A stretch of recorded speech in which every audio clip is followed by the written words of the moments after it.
આમ કલ્પના કરો કે આપણે કોઈ એકદમ ગાઢ અંધકારવાળી જગ્યાએ ચાલવાનું છે. એટલે કે એવી જગ્યા જ્યાં પ્રકાશનું એક નાનકડું કિરણ પણ ન પહોંચતું હોય. સાવ અંધારું. હા, ભલે રસ્તો કદાચ આપણે અગાઉ થોડો ઘણો જોયેલો હોય, પણ ગાઢ અંધકારમાં બધું જ સાવ ગૂંચવણભર્યું અને ખબર છે ભયાનક લાગવા માંડે છે. અચાનક આપણા ડગલા એકદમ ધીમા પડી જાય, હાથ હવામાં કંઈક પકડવા ફાંફા મારે બરાબર. અને ક્યાંક અથડાઈ જવાનું કે પડી જવાનો ડર મનમાં એવો તો ઘર કરી જાય કે આપણે ત્યાં થીજી જઈએ. આ બહુ જ સાચો અનુભવ છે. અને જુઓ, જો આપણે આની પાછળનું મનોવિજ્ઞાન તપાસીએ ને તો સમજાય છે કે જ્યારે પ્રકાશ ગેરહાજર હોય ત્યારે માણસ માત્ર પોતાનો રસ્તો નથી ખોતો, તો બીજું શું ગુમાવે છે? તે પોતાનો આંતરિક આત્મવિશ્વાસ ગુમાવી બેસે છે. એટલે અંધકાર માણસને અંદરથી જકડી લે છે, તેની હિંમત તોડી નાખે છે અને તેની આગળ વધવાની ગતિને સંપૂર્ણપણે રોકી દે છે. ઓહ, એકદમ સાચી વાત. અને આ જ બાબત આપણા આંતરિક અને સામાજિક જીવનને પણ કેટલી સચોટ રીતે લાગુ પડે છે. આજે આપણે બધા જીવનની દોડમાં ભયંકર ઝડપથી ભાગી રહ્યા છીએ. બિલકુલ.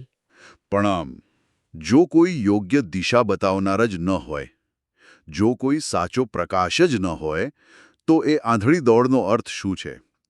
આજે આપણી પાસે આના વિશે એક બહુ જ રસપ્રદ સ્ત્રોત છે. હા, આજે આપણે સેમ્યુઅલ પરમારની નોંધ અને ડિવાઇન ગાઈડન્સ પરના એક સંશોધન લેખ પર આધારિત ઊંડાણપૂર્વકનો અભ્યાસ કરવાના છીએ. બરાબર. અને આ નોંધ એક બહુ જ રોમાંચક અને ઐતિહાસિક દાવા પર ધ્યાન કેન્દ્રિત કરે છે. યોહાનના પુસ્તકમાં અધ્યાય 8 અને કલમ 12માં પ્રભુ ઈસુ એક જગ્યાએ ઊભા રહીને દાવો કરે છે કે હું જગતનું અજવાળું છું. હા. તો આજના આ અભ્યાસમાં આપણે એ જ સમજવાની કોશિશ કરીશું કે આ કોઈ સામાન્ય વાક્ય હતું કે પછી ઇતિહાસને બદલી નાખનારી કોઈ મોટી ઘટના. આ દાવો ખરેખર ઇતિહાસના સૌથી મોટા અને હિંમતભર્યા દાવાઓમાંનો એક છે. અને સંશોધક સેમ્યુઅલ પરમાર પોતાની નોંધમાં આની શરૂઆત બહુ જ જમીની સ્તરથી કરે છે, એટલે કે ભૌતિક પ્રકાશના ઉદાહરણથી. અચ્છા. જો આપણે વિજ્ઞાનની નજરે જોઈએ તો આપણા ભૌતિક જગતનું સૌથી મોટું અજવાળું સૂર્ય છે. અને સૂર્યના આંકડાઓ એટલા વિશાળ છે કે સામાન્ય મગજ તેને સરળતાથી પચાવી જ ન શકે. હા, મેં આંકડાઓ વાંચ્યા અને મારું તો મગજ જ ચક્રાવે ચડી ગયું. નોંધમાં લખ્યું છે કે જો સૂર્ય અંદરથી પોલો હોય તો તેમાં આપણી પૃથ્વી જેવડા 13 લાખ ગ્રહો સમાઈ શકે. સાચે જ, એ બહુ પ્રચંડ છે. અને તેના તાપમાનની વાત કરીએ તો તે 15 થી 27 લાખ ડિગ્રી સેલ્સિયસ સુધી પહોંચે છે. એટલે કે એ એક એવી ભઠ્ઠી છે જેની આપણે કલ્પના પણ ન કરી શકીએ. છતાં પૃથ્વી પર તેનું એક કિરણ પહોંચતા 8 મિનિટ અને 20 સેકન્ડનો સમય લાગે છે. આ બધું સાંભળીને એમ થાય કે સૂર્ય સર્વશક્તિમાન છે. દેખીતી રીતે એવું જ લાગે, પણ અહીં નોંધ એક બહુ મોટું વિરોધાભાસ રજૂ કરે છે. વિજ્ઞાન જે સૂર્યને આટલો શક્તિશાળી માને છે તેના વિશે બાઇબલનો દૃષ્ટિકોણ સાવ અલગ છે. એટલે કઈ રીતે અલગ છે? ઉત્પત્તિ અને ગીતશાસ્ત્ર 84 કલમ 11નો સંદર્ભ આપીને લેખક બહુ સ્પષ્ટ કરે છે કે શાસ્ત્ર મુજબ તો સૂર્ય માત્ર એક બનાવેલી વસ્તુ છે. ગીતશાસ્ત્રમાં લખ્યું છે કે પ્રભુ યહોવા સૂર્ય છે. આનો સીધો અર્થ એ થાય છે કે જે સૂર્ય આખી પૃથ્વીને અજવાળે છે તે સૂર્ય પોતે પણ પ્રભુ પાસેથી પોતાનો પ્રકાશ ઉછીનો લે છે. સૂર્ય એ મૂળ સ્ત્રોત નથી, તે માત્ર એક માધ્યમ છે. એક મિનિટ, તમે એમ કહી રહ્યા છો કે જે સૂર્યને આપણે આટલો પ્રચંડ માનીએ છીએ તે પોતે ઉછીના પ્રકાશ પર નભે છે? હા, બિલકુલ. જો સૂર્ય માત્ર એક માધ્યમ હોય તો પછી મૂળ પ્રકાશ કોણ છે? અને આ પ્રશ્નો આપણને સીધા પેલા ઐતિહાસિક સમયગાળામાં લઈ જાય છે જેનો ઉલ્લેખ સ્ત્રોતોમાં છે. યોહાન 7 અને 8ના સંદર્ભમાં ઇઝરાયલના ઇતિહાસની જે વાત આવે છે એમાં કોઈ માંડવા પર્વનો ઉલ્લેખ છે. હા, ફીસ્ટ ઓફ ટેબરનેકલ્સ. હા, એ જ. મને એ નથી સમજાતું કે પ્રભુ ઈસુના હું અજવાળું છું એવા દાવાને અને આ કોઈ તહેવારને શું લેવા દેવા? આ બંને વચ્ચે બહુ જ ગહેરો અને ખબર છે ને નાટ્યાત્મક સંબંધ છે. ઇતિહાસના પાના ફેરવીએ તો ખ્યાલ આવે કે માંડવા પર્વ ઇઝરાયેલના લોકો માટે સૌથી મોટો ઉત્સવ હતો. ઓકે. સેંકડો વર્ષો પહેલા જ્યારે ઇઝરાયેલના લોકો 40 વર્ષ સુધી ભયાનક અરણ્યમાં ભટકતા હતા ત્યારે ઈશ્વરે તેમને રસ્તો બતાવવા અને સુરક્ષા આપવા માટે દિવસે મેઘસ્તંભ અને રાત્રે અગ્નિસ્તંભ આપ્યો હતો. અચ્છા, એટલે પેલું આગનો થાંભલો. હા, એ અગ્નિસ્તંભ માત્ર પ્રકાશ નહોતો આપતો, પણ જંગલી પ્રાણીઓ અને દુશ્મનોથી બચાવતો હતો. આ જ ભવ્ય સુરક્ષાની યાદમાં તેઓ આ 7 દિવસનો તહેવાર ઉજવતા હતા. ઓકે, એટલે કે આ એક પ્રકારની ઐતિહાસિક ઉજવણી હતી. મેં સ્ત્રોતોમાં વાંચ્યું કે આ ઉજવણી કોઈ સામાન્ય નહોતી. યરુશલેમના મંદિરમાં, ખાસ કરીને જ્યાં સ્ત્રીઓ માટે આરાધનાનું સ્થાન હતું, ત્યાં 4 અત્યંત વિશાળ અગ્નિસ્તંભો ઊભા કરવામાં આવતા હતા. બરાબર, બહુ જ મોટા સ્તંભો. તેમાં એટલું બધું તેલ પૂરવામાં આવતું અને એવી તો પ્રચંડ આગ પ્રગટાવવામાં આવતી કે યરુશલેમ શહેર એક ટેકરી પર હોવાને કારણે રાતના સમયે આખું શહેર એ પ્રકાશથી ઝળહળી ઉઠતું. આપણે કલ્પના કરી શકીએ કે આજના કોઈ મેગાલાઇટ ફેસ્ટિવલ જેવો માહોલ હશે. સંગીત વાગતું હશે, લોકો નાચતા હશે. પણ મારો પ્રશ્ન એ છે કે જો તેમની પાસે પહેલેથી જ આટલો બધો પ્રકાશ હતો, તો તેમને કોઈ નવા આત્મિક પ્રકાશની શું જરૂર હતી? અને આ જ સૌથી મોટો ટર્નિંગ પોઈન્ટ છે. કલ્પના કરો કે 7 દિવસનો આ ભવ્ય ઉત્સવ પૂરો થઈ ગયો છે. પેલા 4 પ્રચંડ અગ્નિસ્તંભો હવે ધીમે ધીમે બુઝાઈ ગયા છે. ઓકે, એટલે હવે અંધારું. હા, રોશનીથી ઝળહળતું યરુશલેમ ફરીથી ગાઢ અંધકારમાં ડૂબી ગયું છે. લોકોના મનમાં એક પ્રકારની ખાલીપો છે કે તહેવાર પૂરો થયો. અને બરાબર એ જ સમયે, એ જ અંધકારની વચ્ચે, એ જ મંદિરમાં પ્રભુ ઈશુ ઊભા થાય છે અને જાહેરાત કરે છે કે હું જગતનું અજવાળું છું. વાહ, આ ટાઈમિંગ તો જુઓ. આ કોઈ સામાન્ય વાક્ય નહોતું. આ તો એક બહુ જ મોટો ઈશારો હતો. એટલે કે તેઓ એવું કહેવા માંગતા હતા કે આ તમારા ઐતિહાસિક અગ્નિસ્તંભો ભલે ગમે તેટલા ભવ્ય હોય, પણ તે કામચલાઉ છે. બિલકુલ. પ્રભુ ઈસુ ત્યાં એ સાબિત કરી રહ્યા હતા કે પેલો અગ્નિસ્તંભ માત્ર 40 વર્ષ માટે હતો અને તે માત્ર ઇઝરાયલના અમુક લોકો પૂરતો સીમિત હતો. પણ હવે જે પ્રકાશ આવ્યો છે તે કોઈ એક સમયગાળા કે માત્ર એક સમુદાય પૂરતો મર્યાદિત નથી.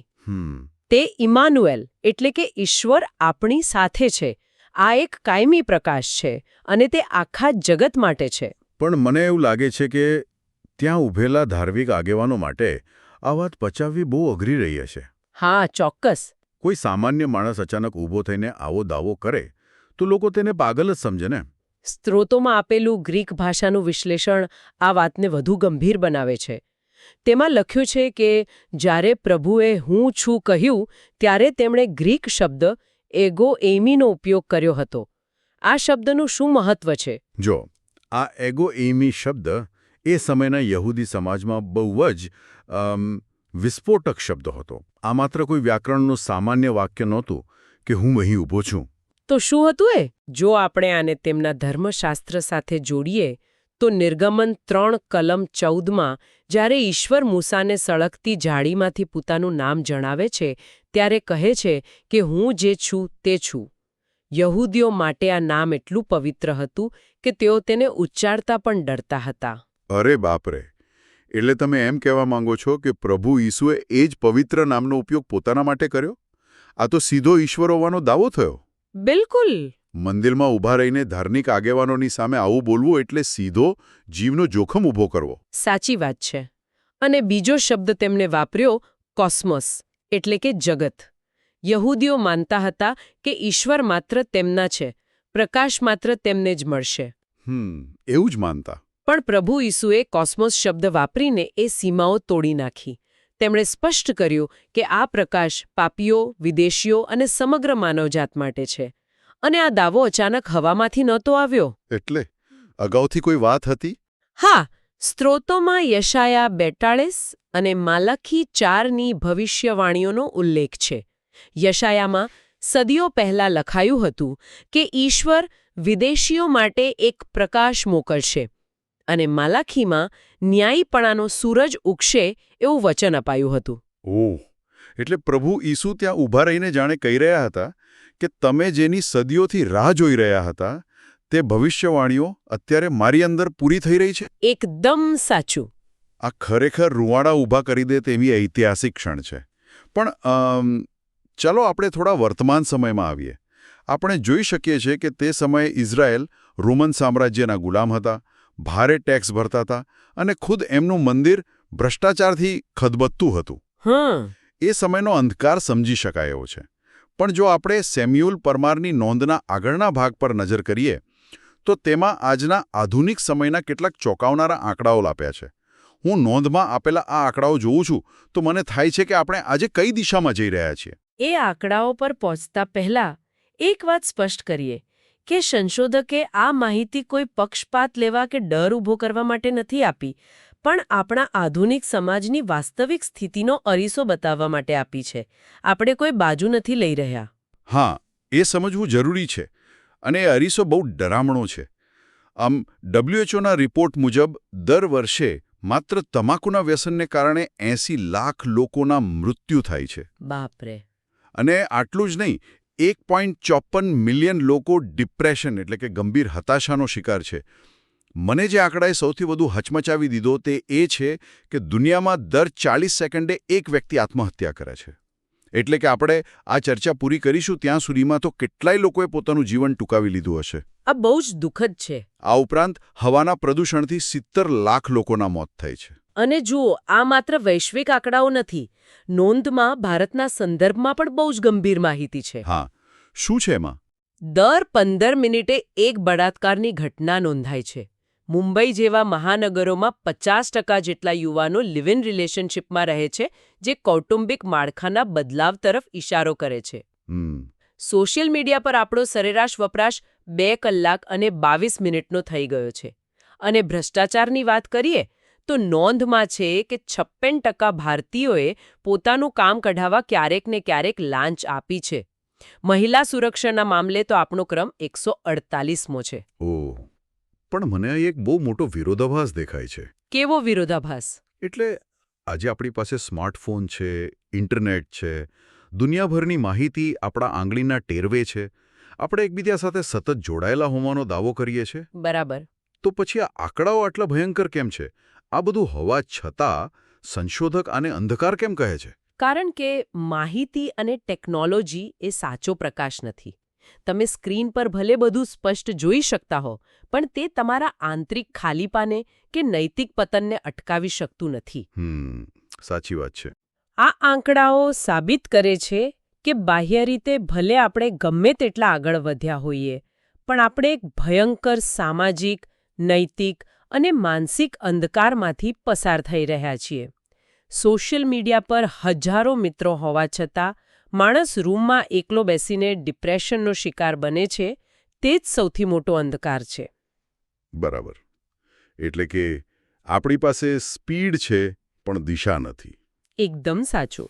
તો હવે સવાલ એ ઊભો થાય છે કે આ આત્મિક પ્રકાશ જેની વાત પ્રભુ ઈસુ કરી રહ્યા છે તે આ આધુનિક અંધકારમાં વ્યવહારિક રીતે કામ કેવી રીતે કરે છે? સ્ત્રોતમાં 1877ની એક બહુ રસપ્રદ વૈજ્ઞાનિક શોધનો ઉલ્લેખ છે. હા, ડાઉન્સ અને બ્લન્ટ નામના વૈજ્ઞાનિકોએ 1877માં એક ક્રાંતિકારી શોધ કરી હતી. તેમણે સાબિત કર્યું કે પ્રકાશ માત્ર વસ્તુને જોવા માટે જ કામ નથી આવતો, પણ તેનામાં જંતુનાશક ગુણધર્મો છે. એટલે કે તે સાફ કરે છે? હા, પ્રકાશ ડાઘ દૂર કરે છે અને હાનિકારક બેક્ટેરિયાનો નાશ કરે છે. આ તો આપણે રોજિંદા જીવનમાં પણ જોઈએ છે. ચોમાસામાં જ્યારે કપડાં બરાબર સૂકાતા નથી અને તેમાંથી ભયંકર વાસ આવવા માંડે છે, ત્યારે આપણે તેને સીધા કડકડતા તાપમાં મૂકી દઈએ છીએ. બિલકુલ. સૂર્યનો પ્રકાશ માત્ર તેને સૂકવતો નથી, પણ તેમાંથી પેલી વાસ પેદા કરતા બેક્ટેરિયાને જ મારી નાખે છે. એકદમ સચોટ ઉદાહરણ. અને જો તમે આ જ વૈજ્ઞાનિક હકીકતને આત્મિક સ્તરે લાગુ કરો તો લેખક 1 યોહાન 1:7નો સંદર્ભ આપે છે. એમાં શું લખ્યું છે? જેમાં લખ્યું છે કે પ્રભુ ઈસુનું રક્ત આપણને સર્વ પાપથી શુદ્ધ કરે છે. જેમ ભૌતિક પ્રકાશ બેક્ટેરિયાના ડીએનએને તોડીને તેનો નાશ કરે છે, તેમ આત્મિક પ્રકાશ જ્યારે જીવનમાં પ્રવેશે છે ત્યારે તે આપણા વિચારો અને હૃદયમાં રહેલા પાપ અને નકારાત્મકતાના બેક્ટેરિયાને મૂળમાંથી ખતમ કરી નાખે છે. આ એક પ્રકારનું ડીપ ક્લિન્ઝિંગ છે. વાહ! અને નોંધમાં જીવન અને સાજાપણા વિશે પણ વાત છે. વનસ્પતિનો દાખલો આપ્યો છે કે જો કોઈ છોડને તમે અંધારા ઓરડામાં મૂકી દો તો તે પીળો પડીને મરી જશે. વનસ્પતિ પ્રકાશ વિના જીવી શકતી નથી. હા, પ્રકાશ જીવન માટે જરૂરી છે. અને મેડિકલ સાયન્સમાં પણ આજે ટીબી અને ન્યુમોનિયા જેવી બીમારીઓની સારવાર માટે લાઇટ થેરેપી એટલે કે પ્રકાશ ચિકિત્સા પદ્ધતિનો ઉપયોગ થાય છે. સાચું. અને આ જ રીતે આત્મિક પ્રકાશ માણસને અંદરથી સાજું કરે છે. ગીતશાસ્ત્ર 147 અને માથી 11માં બહુ સુંદર રીતે લખ્યું છે કે પ્રભુ હૃદયભંગ થયેલાઓને સાજા કરે છે, તેમના ઘા રૂજવે છે. જે લોકો ડિપ્રેશનના આંકડાઓમાં ફસાયેલા છે, ભારથી લદાયેલા છે, તેમને તે વિસામો આપે છે. અંધારામાં લાંબો સમય રહેવાથી માણસ હતાશ થઈ જાય છે, પણ ફિલિપી 4 મુજબ ઈશ્વરની શાંતિ એક એવી અદ્ભુત આશા અને સલામતી લાવે છે જે સર્વ સમજશક્તિની બહાર છે. પણ અહીં એક બહુ ખબર છે વ્યવહારુ પ્રશ્ન ઊભો થાય છે. ઠીક છે, પ્રકાશ બહુ જ જરૂરી છે, તે શુદ્ધ કરે છે, સાજાપણું આપે છે, પણ આ પ્રકાશ મેળવવો કેવી રીતે? શું બસ એક જગ્યાએ બેસીને ધ્યાન ધરીએ એટલે પ્રકાશ મળી જાય? ના, એવું નથી. સ્ત્રોતમાં પ્રભુ ઈસુના શબ્દો નોંધ્યા છે કે પ્રકાશ શોધો. એવું નથી કહેવાયું, પણ કહેવાયું છે મારી પાછળ આવો. અને આ શબ્દો પર ધ્યાન આપવું ખૂબ જ જરૂરી છે. ગ્રીક ભાષામાં આ માટે અકોલૌથેઓ શબ્દ વપરાયો છે. તેનો અર્થ માત્ર એકવાર કોઈની પાછળ જવું એવો નથી થતો. તો શું અર્થ થાય છે? આનો અર્થ એ છે કે કોઈના માર્ગદર્શન હેઠળ સતત રોજિંદુ ચાલવું. આ એક ચાલુ પ્રક્રિયા છે. તમે એક રવિવારે ચર્ચમાં ગયા કે એક દિવસ કોઈ સારો નિર્ણય લઈ લીધો એટલે કામ પૂરું નથી થઈ જતું. તમારે દરરોજ એ પ્રકાશના પગલે ચાલવાનું છે. એટલે કે વિશ્વાસ એ કોઈ સ્થિર વસ્તુ નથી, પણ એક સતત ગતિ છે. પણ જો કોઈ માણસ ખરેખર પૂરી ઈમાનદારીથી આ રીતે અનુસરે તો શું પરિણામ મળે? તો તેને સંપૂર્ણ સુરક્ષાની ગેરંટી મળે છે. યોહાન 8માં પ્રભુ કહે છે કે તે અંધકારમાં ક્યારેય ચાલશે નહીં. ક્યારે નહીં? હા, અને આ ક્યારેય નહીં માટે ગ્રીક ભાષામાં ઓ મે શબ્દ વપરાયો છે, જે નકારાત્મકતા દર્શાવતો સૌથી મજબૂત શબ્દ છે. આનો અર્થ એ થાય કે કોઈ પણ સંજોગોમાં ક્યારે પણ નહીં. જે સતત અનુસરે છે તે ક્યારેય આધ્યાત્મિક કે નૈતિક અંધકારમાં અટવાશે નહીં. પણ મને એક વાત ખટકે છે. જ્યારે પ્રભુ ઈસુએ આટલો મોટો દાવો કર્યો અને આવું અદ્ભુત વચન આપ્યું, તો ત્યાં હાજર લોકોએ તો ખુશ થઈ જવું જોઈતું હતું ને? હા, થવું તો જોઈએ. પણ સ્ત્રોતમાં યોહાન 8:13નો ઉલ્લેખ છે, જ્યાં લખ્યું છે કે ફરોશીઓએ એટલે કે એ સમયના ધાર્મિક આગેવાનોએ તરત જ પ્રભુ ઈસુનો વિરોધ કર્યો અને તેમની સામે દલીલો કરવા માંડી. આવું કેમ? અજવાળાથી કોઈને શું તકલીફ હોઈ શકે? આ બહુ જ રસપ્રદ મનોવિજ્ઞાન છે. જુઓ, પ્રકાશ માત્ર રસ્તો જ નથી બતાવતો, પણ તે બધી જ ગંદકી, ખોટી માન્યતાઓ, દંભ અને ભ્રષ્ટાચારને પણ ખુલ્લા પાડી દે છે. અચ્છા. એ ધાર્મિક આગેવાનો બહારથી બહુ પવિત્ર દેખાતા, પણ અંદરથી તેમનું જીવન અંધકારથી ભરેલું હતું.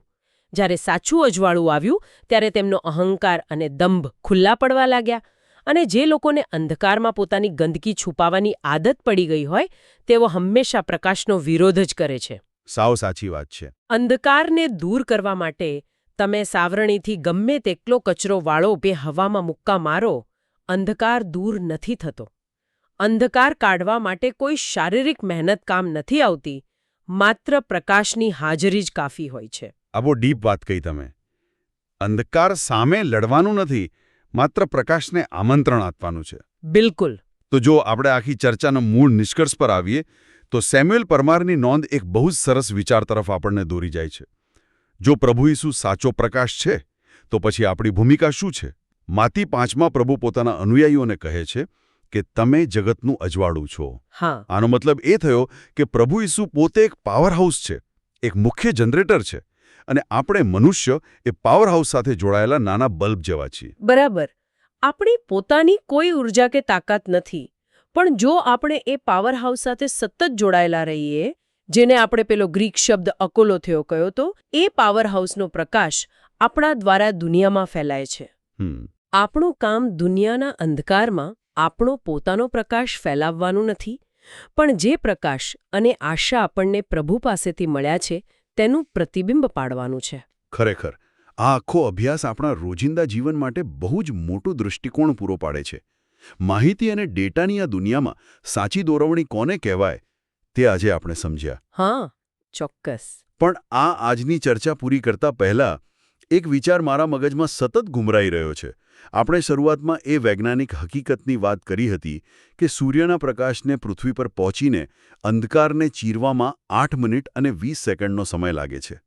આ એક ચોક્કસ મુસાફરીનો સમય છે. હા, તો શું તમે એવું વિચારી રહ્યા છો કે આ નિયમ આત્મિક જગતમાં પણ લાગુ પડે છે? હા, બિલકુલ. હું એ જ વિચારું છું કે જ્યારે કોઈ વ્યક્તિ સંપૂર્ણપણે આ આત્મિક પ્રકાશને અનુસરવાનું શરૂ કરે છે, ત્યારે શું તેના હતાશા અને નિરાશાથી ભરેલા અંધકારમય જીવનમાં આ પ્રકાશનો પ્રભાવ રાતોરાત કોઈ ચમત્કારની જેમ તરત જ દેખાવા લાગે છે? કે પછી ભૌતિક બ્રહ્માંડના એ સૂર્યપ્રકાશની જેમ જ આત્મિક પ્રકાશ પણ આપણા ધીરજ અને વિશ્વાસની કસોટી કરીને ધીમે ધીમે પોતાની યાત્રા પૂરી કરીને એક પછી એક અંધારા ખૂણાને સાફ કરીને આપણા અસ્તિત્વને રોશન કરે છે? એ બહુ વિચારવા જેવો પ્રશ્ન છે. કદાચ અંધકારમાં મૂકેલું પહેલું ડગલું ભલે ડરથી ભરેલું હોય, પણ એનો અર્થ એ નથી કે પ્રકાશની યાત્રા શરૂ નથી થઈ. આ એક એવો પ્રશ્ન છે જેના પર આપણે સૌએ શાંતિથી બેસીને વિચારવાની જરૂર છે. સાચી વાત. તો આજના આ ઊંડાણપૂર્વકના અભ્યાસમાં જોડાવા બદલ આપ સૌનો આભાર. ફરી મળીશું એક નવી ચર્ચા સાથે. આવજો.